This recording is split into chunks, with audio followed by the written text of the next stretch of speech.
Hi folks, Dwayne from Grandpa's Garage, the little garage that could.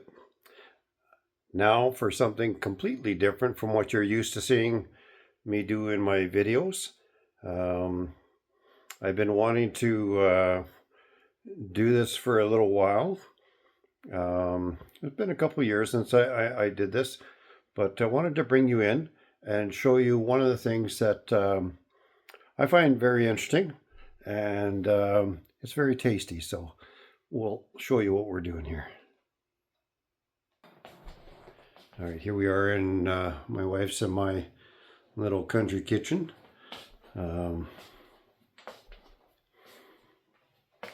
Here is what I'm talking about.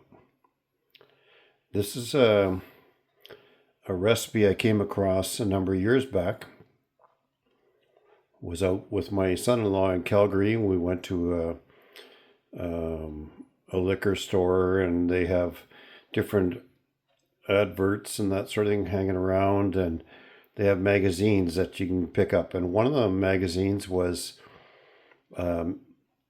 one that was put together by a lot of the higher end restaurants in Calgary. So I grabbed a one of the magazines and thought, well, we'll take a look at it and see what it has to say. And after I took a look at it back home, there was a particular recipe that I found really intriguing. Now, this is the result of that recipe. This is called a one bowl beer and cheese bread. Now, the recipe itself calls for regular white flour, light beer, and cheddar, light cheddar, I believe it is. So I did that initially and really enjoyed it. Excuse me. But now since coming across it, decided, well, let's do a few little variations on that original recipe. This particular one is actually with a marbled cheese, and it's actually got some dark rye in the flour mixture. I've also added the onion bits and chives, and I know from previous experience when I've made different renditions of this recipe, it's always come out good. I've never ever wasted any of it because it's always came out so good. This particular recipe I did with a little bit darker beer. I think it's an IPA, but yeah, just something a little different. You can add what you want, like I've done ones where I've done gluten-free bread.